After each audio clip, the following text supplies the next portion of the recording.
नमस्कार साथियों, मैं दीपक कुमार स्वागत करता हूं आपका unique study circle bye Deepak Kumar channel पे।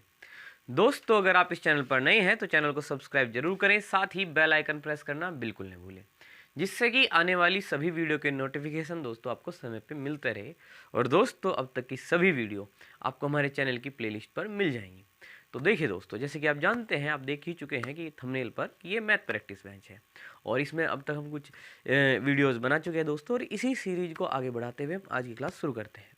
तो आइए दोस्तों, अपनी आज की क्लास हम शुरू करते हैं इस क्वेश्चन से। तो देखिए, यहाँ पे ये हमें पहला क्वेश्चन दिया हुआ है, जो हमने पहला क्वेश्चन लिया है वो ये है सिंप्लीफिकेशन का दोस्तों। यहाँ पे इसके ऑप्शन दिए गए हैं, तो हमको इसको किस तरीके से सोल्व करना है समझते हैं। इसको पूरे को सोल्व करके क्या आएगा, इनमें से हमको बताना है। तो देखिए हम क्या करेंगे, जैसे यहाँ 2 है, यहाँ 3 है, यहाँ 5 है दोस्तों, यहाँ 6 है, 8, 9 और 10। देखिए 2, 3 और 5 अभाज्य संख्या है, लेकिन 6 जो है आप इसे तोड़ सकते हैं 2 गुणा 3 में। 8 आप 2 की पावर 3 लिख सकते हैं, 9 को आप 3 की पावर 2 कर सकते हैं, 10 को आप 5 गुणा 10 लिखते हैं। और दोस्तों इस तरीके से तोड़ने से ऊपर और नीचे है ना, काफ़ी संख्याओं का जो बेस है वो समान हो जाएंगे और काफ़ी चीज़ें जो है दोस्तों आसानी से आप सोल्व कर पाएंगे। तो चलिए दोस्तों कर लेते हैं। सबसे पहले हमने क्या करा, 2 की पावर 3 ए को जो का तो लिख लिया, 3 की पावर 2 ए को भी ऐसे ही लिख लिया। ये क्या हुआ, 5 की पावर ए। इस 6 की पावर ए को हमने कैसे तोड़ेंगे, जैसे कि आपको बताया गया, 2 गुणा 3 की पावर ए ऐसे लिखिए इसको, और 2 की पावर ए अलग लगाइए और 3 की पावर ए अलग कर लीजिए। तो ये 2 की पावर ए गुणा कितना, 3 की पावर ए हुआ। नीचे अगर मैं बात करूँ 8 की, तो 8 क्या होता है, 2 गुणा 2 गुणा 2, 3 बार गुणा कर सकते हैं, अर्थात आप 2 की पावर 3 लिख सकते हैं। तो 2 की पावर 3 और उसकी पावर क्या है, ए है। वहीं दोस्तों 9 की अगर बात की जाए तो 9 को क्या कर सकते हैं आप, 3 गुणा 3 लिख सकते हैं, अर्थात 3 की पावर कितना, 2 लिख सकते हैं। 3 की पावर 2 ऐसे लिखा, और उसकी पावर कितना है, 3 ए की बटे में 2 है दोस्तों, इस तरीके से है ना। और 10 को आप क्या लिखेंगे, 10 को 10 जो ए है उसकी पावर 5 गुणा 2 लिखे हैं, उसकी पावर ए लगाइए है ना, और अलग अलग कर दीजिए, 5 की पावर ए अलग और 2 की पावर ए अलग। तो यहाँ पे आपने लिखा 5 की पावर ए गुणा 2 की पावर कितना, ए, इस तरीके से। अब देखिए थोड़ा सिंप्लीफाई कर लेते हैं, ये 2 की पावर ए है, ये 2 की पावर ए है, और हम अच्छे से जानते हैं कि अगर गुणा में दोस्तों बेस समान हो तो घात जो होती है वो जुड़ जाती है, इस तरीके से। तो आपको करना ये है 2 और 2, तो ये 2 लिखें और इनकी जो पावर है 3 ए और ए उसको जोड़ ले, 3 और ए जुड़कर कितने हो जाएंगे, 4 ए। बिल्कुल यही नियम आप इस बेस पे, 3 वाले बेस पे, ये देखिए दोनों जहाँ बेस 3 है इस पर लगाइए, इनकी पावर्स को क्या कर लीजिए ऐड, 3 को बस एक बार लिखिए, 2 और ए को जोड़ के 3 ए पावर में लिख दीजिए, और ऊपर कितना है, 5 की पावर ए है, इस तरीके से लिखिए। अब देखिए ये क्या होगा, इसमें दूसरा नियम लग जाएगा कि अगर यहाँ पे इस तरीके से ए की पावर एम और उसके ब्रैकेट में एन है, तो गुणा में घात क्या, मतलब ब्रैकेट है तो घातों की गुणा हो जाती है, एम एन, इस तरीके से। तो 3 की और ए की गुणा हो जाएगी, तो 2 की पावर कितना, 3 है। वहीं अगर इनकी गुणा करेंगे तो 2 से 2 कैंसिल हो जाएगा, और 3 की पावर कितना आएगा, 3 है। और यहाँ पे 5 की पावर ए और ये 2 की पावर कितना, ए। देखिए आप अच्छे से देख पा रहे हैं कि 3 की पावर 3 ए से 3 की पावर 3 ए कट गया, 5 की पावर ए से 5 की पावर ए कट गया, 2 की पावर कितना है यहाँ पे, 4 ए है, 2 की पावर कितना, 4 ए। वहीं अगर हम इनकी बात करें तो 2 ये और 2 ये, तो अगर हम बेस समान है और घात जोड़ दें 3 और 1 ये 4 ए, तो ये भी क्या हो गए हैं, समान हो गए हैं। और इस तरीके से जब ये कटे तो फाइनली आपका आंसर कितना आएगा, 1 आएगा। तो उम्मीद है दोस्तों काफ़ी अच्छे से क्वेश्चन क्लियर है आपको। बढ़ेंगे अगले क्वेश्चन पे अपने। तो आइए अपने इस क्वेश्चन को करते हैं। देखिए इसमें कहा, यदि एक संख्या को इसके आधे के वर्ग से घटाया जाए, आधे के वर्ग से घटाया जाए तो परिणाम 48 होता है, तो संख्या का वर्गमूल क्या है। तो वर्गमूल इनमें से कोई है, संख्या का यहाँ पे क्या है, वर्गमूल लिखा हुआ है ऑप्शन में, समझ पा रहे हैं आप, वो ही हमें यहाँ पे छांटना है कि आखिर वो क्या है। तो देखिए, या तो हम संख्याओं का एक्स मान के इक्वेशन क्रिएट करें तो सोल्व करें, या फिर देखिए एक बार लिख लेते हैं, समझ लेते हैं क्या क्या है। संख्या है, उसके आधे के वर्ग, संख्या का आधा है ना, आधा कैसे करते हैं, इसके आधे, संख्या के आधे के वर्ग, इसका वर्ग से घटाया जाए, किसे, संख्या को घटाया जाए। तो संख्या के आधे के वर्ग से अगर संख्या को घटाया जाए तो क्या आता है दोस्तों, 48 आता है। तो ये बराबर 48 के होगा। अब आपको संख्या का वर्गमूल बताना है। वर्गमूल अगर ये है, अगर वर्गमूल 4 है तो संख्या बताओ क्या होगी, निश्चित रूप से 16 होगी। तो अगर मैं इस 16 पर ट्राई करूं ये सारी चीजें, तो देखिए ऑप्शन की मदद से है ना, कि अगर वर्गमूल 4 आंसर होगा इस सवाल का तो संख्या निश्चित रूप से 16 होनी चाहिए। अब यहाँ पर रख दूं कि भाई 16 भाग 2 और उसका फिर वर्ग और फिर संख्या 16 को घटा दूं तो भाई इक्वल में 48 मिलना चाहिए। देखते हैं आता है कि नहीं आता है। 2 से काट दीजिए 16 को, 8 बढ़ गया। अब 8 का वर्ग कितना होगा 64, और 64 में से 16 घट के भाई 48 आता है। बिल्कुल ठीक आ गया जी, 48 है ना, 48 ही तो आया है, 48 ही आया है। इसका मतलब आपने जो पहला ऑप्शन लिया वो एकदम करेक्ट था। तो यहाँ पे हमने क्या किया, ऑप्शन से ही इस क्वेश्चन को ट्राई कर लिया, काफ़ी जल्दी हमें पता भी लग गया। तो उम्मीद है क्वेश्चन क्लियर है। बढ़ते हैं अगले क्वेश्चन पे। तो आइए अब इस क्वेश्चन को करते हैं। देखिए कितना प्यारा सवाल आपके सामने लिखा हुआ है। यहाँ पे देखिए √5 प्लस रूट उसके अंदर 11 प्लस √19 प्लस √29 और प्लस √49 है ना दोस्तों, स्क्वायर रूट वर्गमूल जो भी आप इस चिन्ह को कहते हैं ना, ये वाला निशान दोस्तों, ठीक है।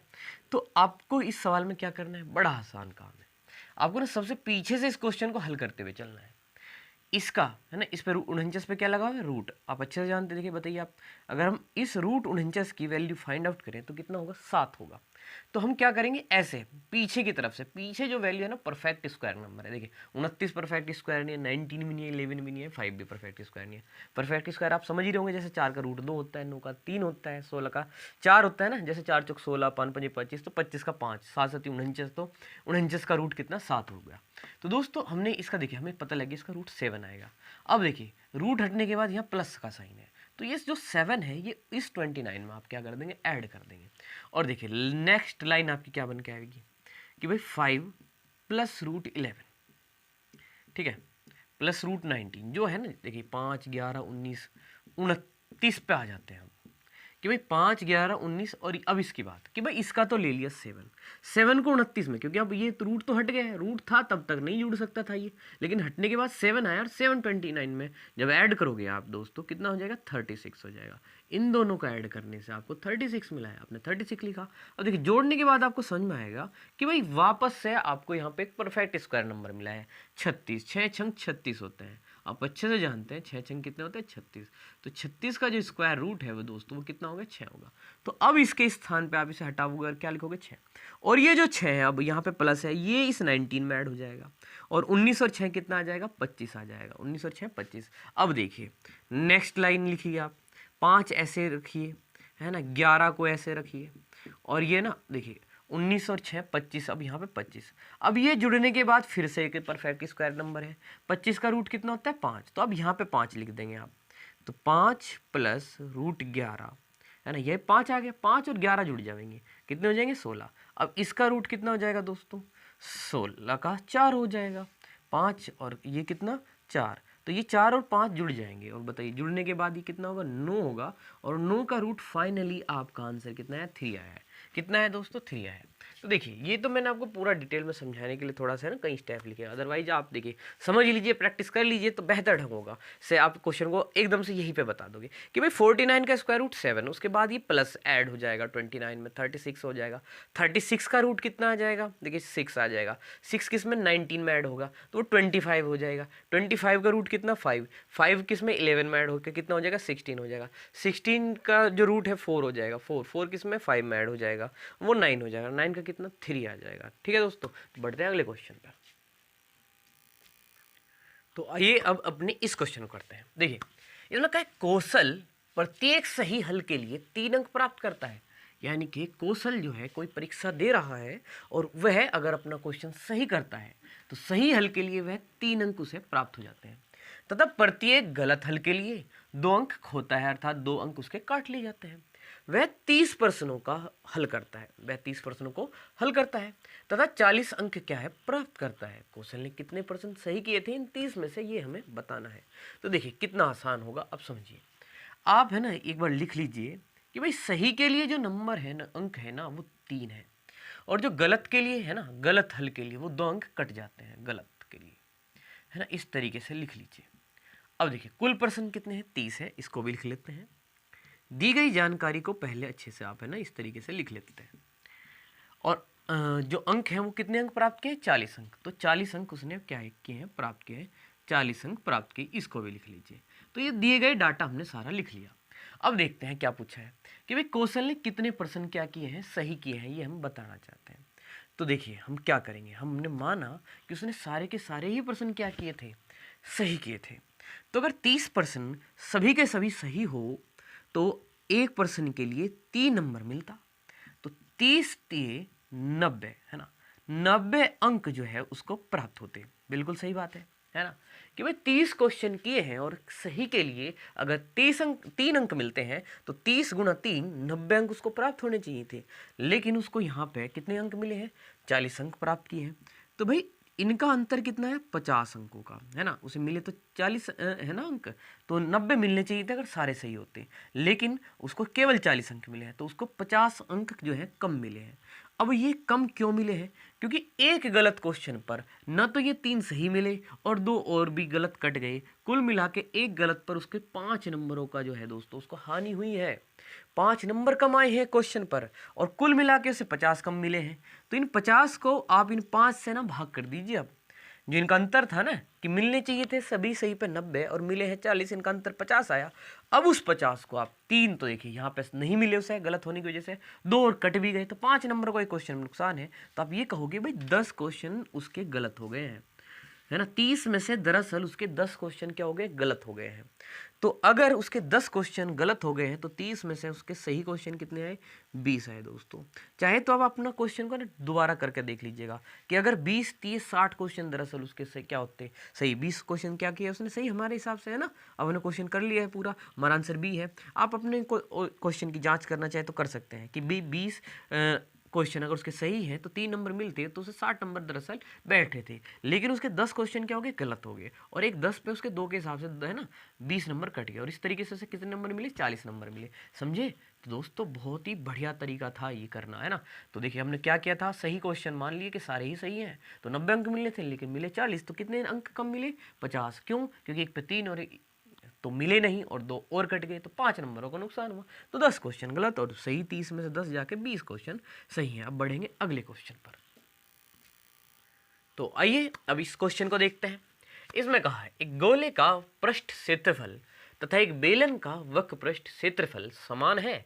यदि गोले तथा बेलन में से प्रत्येक की त्रिज्या r तथा बेलन की ऊंचाई h हो तो निम्न में से कौन सा कथन जो है दोस्तों वह सही होगा, ये हमें बताना है। देखिए एक गोला, आप अच्छे से जानते हैं गोला अर्थात क्या, स्फीयर, है ना, स्फीयर जिसकी त्रिज्या यहाँ पे बताई गई है r, और इसी के अलावा एक बेलन के बारे में इन्होंने कहा है। ठीक है दोस्तों, अब कहा है कि प्रत्येक की जो त्रिज्या है वह क्या है, r है। प्रत्येक की त्रिज्या, अगर इसकी त्रिज्या r है तो इसकी भी त्रिज्या r है, और बेलन की ऊंचाई जो है वो h है। और इसके अलावा देखिए एक गोले का पृष्ठ क्षेत्रफल, और एक गोले का पृष्ठ क्षेत्रफल हम अच्छे से जानते हैं क्या होता है, 4 पाई r स्क्वायर होता है गोले का पृष्ठ क्षेत्रफल, तथा बेलन का वक्र पृष्ठीय क्षेत्रफल, और बेलन का वक्र पृष्ठीय क्षेत्रफल होता है कितना दोस्तों, 2 पाई r h। यह दोनों क्या है, समान है, समान मतलब बराबर हुए दोस्तों, है ना। यदि गोले की त्रिज्या जैसे कि बताइए कि प्रत्येक की त्रिज्या और ऊंचाई अगर समान है तो इनमें से कौन सा रिलेशन जो है वो ठीक होगा हमें बताना है।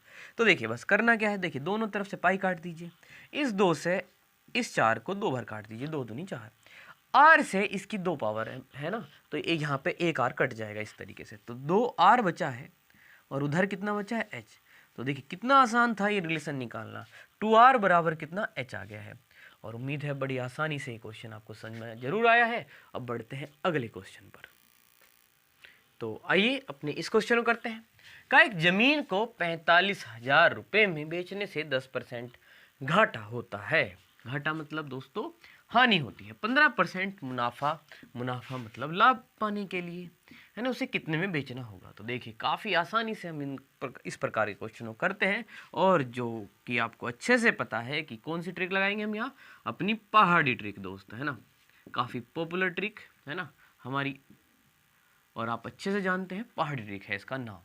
तो इस यहाँ पे क्या कह रहा है, 45,000 में बेचने से, तो बेचना मतलब विक्रय मूल्य, और कहाँ पे रखते हैं पहाड़ी पे, यहाँ पे ऊपर की तरफ, है ना, यहाँ पे, और इस पे हो रहा है 10% का घाटा, और ये घाटा आप खत्म करेंगे और इसको लेके आएंगे नीचे, और अब आप यहाँ से 15% का लाभ लेके पहुँचेंगे ऊपर, है ना। ये घाटा है, माइनस लगा लीजिए, 15% का लाभ कमाना है, प्लस लगा लीजिए, और वापस से दूसरा विक्रय मूल्य आपको निकालिए। जैसे कि आप जानते हैं ये एक विक्रय मूल्य था, इस पर हानि बताई थी 10 की, और आपको यहाँ पे क्या मिल जाएगा, क्रय मूल्य। अगर क्रय मूल्य पूछा होता तो यहीं पे बात खत्म, लेकिन वापस से 15 के मुनाफे के बाद हमें दूसरा विक्रय मूल्य निकालना है। तो हम करेंगे क्या, यहाँ से बात को शुरू करेंगे। भाई 45,000 है यहाँ पे, फिर यहाँ पे आएगी हमारे बट्टे की लाइन, अब ये आ रहा है नीचे, तो ये 10 नीचे घट जाएगा, 100 में से आएगा 90, और ये 15 ऊपर जुड़ जाएगा 100 में, हो जाएगा 115।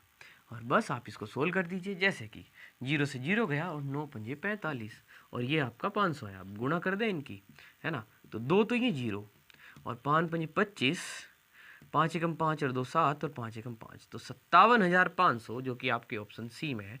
काफ़ी आसानी से इस तरीके से दोस्तों हम ये क्वेश्चन कर लेते हैं। तो उम्मीद है क्वेश्चन क्लियर है। बढ़ते हैं अगले क्वेश्चन पर।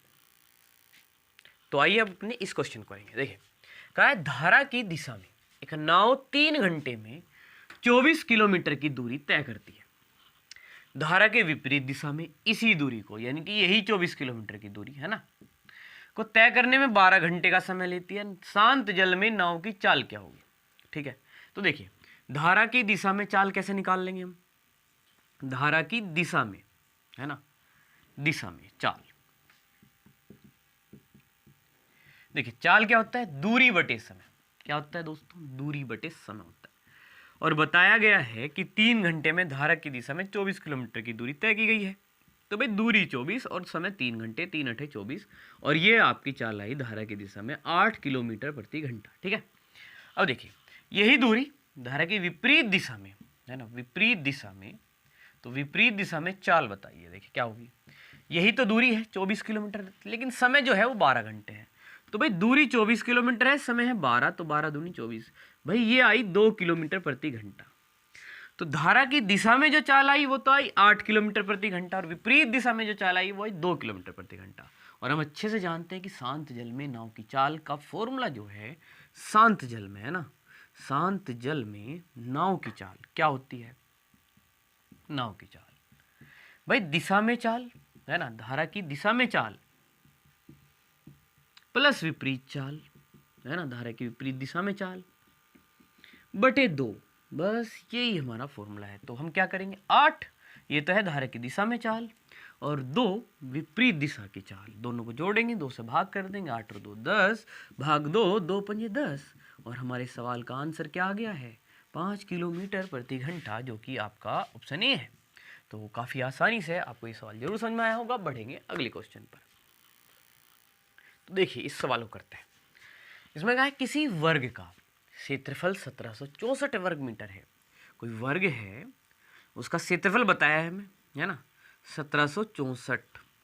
ऐसे दूसरे वर्ग का क्षेत्रफल की परिमिति क्या होगी? परिमिति मतलब परिमाप, यानी कि चारों भुजाओं का योग दोस्तों, है ना। वर्ग में अगर ये सभी भुजाएं क्या हो, ए हो, तो परिमाप का जो फॉर्मूला होता है वह कितना होता है? 4 ही होता है ना। हम अच्छे से जानते हैं, लेकिन हमें इसका नहीं बताना है, ठीक है ना, हमें इसका नहीं बताना, एक दूसरा वर्ग का बताना है, दूसरे वर्ग का। तो कोई दूसरा वर्ग है, उसकी परिमिति बताओ। मान लो इसकी भुजा अगर ए ये मतलब है, तो क्या हो जाएगी? 4a, ये बतानी है, जिसका क्षेत्रफल इस वाले पहले वाले का 4 गुना है। यानी कि अगर इसका क्षेत्रफल 1764 है, तो इसका क्षेत्रफल 1764 गुना 4, 4 गुना, अर्थात 4 चौक 16, है ना, और 4 छिक 24 और 1 25, और 4 सत्ते 28, 2 30, 4 एकम 4 और 3 कितने? 7। ये जो है क्या है भाई? उसका क्षेत्रफल है 4 गुना 70 56। अब देखिए हमें पता है क्षेत्रफल क्या होता है? भुजा का वर्ग, अर्थात ए का इस वर्ग ही कितना है? 70 56 है। अब अगर ए का मान चाहिए तो इसका क्या निकाल लीजिए? वर्गमूल। ठीक है दोस्तों, अब देखिए इसका वर्गमूल, चलिए मैं निकाल के दिखा देता हूँ आपको, है ना। ऐसे निकाल देते हैं कि भाई 70 56 में पेयर बना लेते हैं ऐसे। सबसे पहली जो आपको पता ही ऐसे 8 8 64 के हिसाब से चलावेंगे। 70 में से 64 के कितने बच जाएंगे? 6 बच जाएंगे। ये पूरा का पूरा पेयर उतरेगा। अब यहाँ पे ये 8 नीचे रखिएगा और यहाँ पे जोड़ दीजिए, 8 8 16। यहाँ पे एक खाली स्थान रखिए। अब देखिए आप कितनी बार चलाएंगे उस हिसाब से देख लीजिए कि भाई अगर आपने यहाँ 4 बार चलाया और 4 यहाँ भी लिखेंगे, तो 4 चौक 16 यहाँ लिखेंगे, 4 छिक 24 और 1 25, 4 एकम 4 और 2 6, तो ये पूरा 0 आ गया। तो इनका जो वर्गमूल है वो कितना है? 84, है ना। तो इसका जो रूट आया वो कितना आ गया दोस्तों? 84 आया। अब आपको बताना है परिमिति, है ना। क्या बताना है? परिमिति, जो क्या होती है 4 ही। ए का मान कितना है इस सवाल में? 84। तो 4 चौक 16, है ना, 4 अठी 32 और 1 कितना? 33। तो 336 मीटर जो है इस सवाल में इस नए वर्ग की क्या आई है? परिमिति आई है। तो देखिए कितनी आसानी से गया। ये एक वर्ग था, इसका ये 4 गुना था, तो इसका क्षेत्रफल 70 56 आ गया। क्षेत्रफल पता लग गया, भुजा का वर्ग जो होता है क्षेत्रफल होता है, तो ये स्क्वायर 70 56 हुआ। हुआ तो रूट लिया तो 84 आया। और अब अगर भुजा पता लगी 84, ये भी 84, ये भी 84, चारों को जोड़ दीजिए, 4 से गुणा कर दीजिए, कितना आया 336। तो काफ़ी आसान था सवाल। और बढ़ेंगे अब अगले क्वेश्चन की तरफ। तो आइए अब इस क्वेश्चन करते हैं। देखिए, कहा एक घड़ी विक्रेता अंकित मूल्य पर 5% बट्टा देता है। बट्टा मतलब छूट देता है ना, 5% की। यदि वह बट्टा 7% कर दे, अर्थात अपनी छूट को 5% से बढ़ाकर 7% कर दे दोस्तों, तो 30 रुपये कम लाभ कमाएगा। तो घड़ी का अंकित मूल्य क्या है? देखिए कितना आसान सवाल है। देखिए आपको आराम से पता लगा कि भाई उसने बट्टा 5% से बढ़ा करके कितना कर दिया है, 7%। तो साफ साफ उसने 2% की और छूट कर दी। अब अगर वो छूट ज़्यादा देगा तो पैसे तो उसको है ना, मतलब लाभ तो उसको कम होगा ना। तो 2% की वजह से उसे 30 रुपये का कम लाभ हुआ है। ये सामान्य सी बात है जो कि इस सवाल में हमें साफ साफ दिखाई दे रही है कि भाई पहले छूट थी 5% की, अब कितने की है, 7 की। तो 2% की छूट जो है उसने बढ़ा दी है, और ऐसा करने से 30 रुपये कम लाभ हुआ। तो 2% का बट्टा यानी कि छूट जो है दोस्तों वह 30 के बराबर है। और 1% कितने के बराबर होगा बताओ, 2 से काट दो इसको, कितने, 15 के बराबर। और अब अगर मैं 100 का मान निकाल दूं तो 100 कितने के बराबर होगा, 1500 के बराबर है ना। दोनों तरफ 100 से गुणा करिए तो 100%। तो 100% क्या होता है, अंकित मूल्य होता है। क्या होगा यहाँ पे, अंकित मूल्य। अगर छूट से हम 100% का मान निकालें तो वो अंकित होता है, और क्रय मतलब लाभ या हानि से निकाल दें तो वो क्रय मूल्य होता है। तो यहाँ पे हमारा 100 का मान कितना है, 1500। तो इस सवाल का आंसर क्या हुआ दोस्तों, 1500 हुआ। तो चलिए बढ़ेंगे अब अगले क्वेश्चन की तरफ। तो देखिए अब इस क्वेश्चन को करते हैं। कितना प्यारा सवाल है, काफ़ी बढ़िया इंटरेस्टिंग क्वेश्चन। देखिए कहा एक घन है ना, तो घन बना लेते हैं एक बार पहले। क्या है, घन है ना, जिसकी सभी भुजाएं है ना, जैसे ल्यूडो का डाइस होता है, हम अच्छे से जानते हैं, इस प्रकार से। तो हम ना सबसे पहले इस तरीके से एक घन बना लिया। ठीक है, एक घन है, घन के विकर्ण पर आधारित खींचे गए वर्ग का क्षेत्रफल अगर 192 वर्ग सेंटीमीटर है तो घन की भुजा क्या होगी। तो देखिए क्या है, अगर इसकी भुजा ए है तो सभी भुजाएं क्या होगी, ए ही होगी, है ना। हम अच्छे से समझ रहे हैं क्योंकि प्रत्येक भुजा समान होती है इसमें। अब अगर इसके विकर्ण की बात करें तो इस कोने से अगर इस कोने पर मैं मिला दूं तो ये विकर्ण हो गया। अब इस पर एक वर्ग बनाए, समझ पा रहे हैं आप, वर्ग जिसकी चारों भुजाएं क्या हो, समान हो, इस तरीके से एक वर्ग बनाए, है ना, एक वर्ग बनाए। तो इसकी भुजा क्या होगी, तो देखिए क्या करेंगे भाई, अगर इसकी घन की भुजा हमें बतानी है तो घन की भुजा ए मान के चलते हैं। तो अगर ये भुजा ए है तो ये जो विकर्ण होगा ना, ये a√3 होगा। हम अच्छे से जानते हैं घन के विकर्ण का फॉर्मूला क्या होता है, a√3 होता है। अब ये इस वर्ग के लिए क्या है, भुजा है। ये घन का तो क्या है, बेशक विकर्ण है, लेकिन भुजा कितनी है अब इसकी, ये भुजा क्या है, अब a√3 ही तो है। और इसका वर्ग का जो क्षेत्रफल होता है, वर्ग का जो क्षेत्रफल होता है दोस्तों, वह भुजा का वर्ग होता है।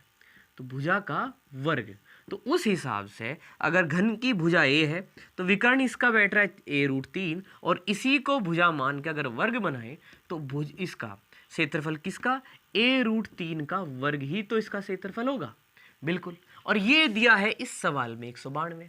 तो देखिए घन की भुजा ए, विकर्ण a√3, ये फॉर्मूला हम अच्छे से जानते हैं। इस पे एक वर्ग बनाया, उसका क्षेत्रफल ये दिया है।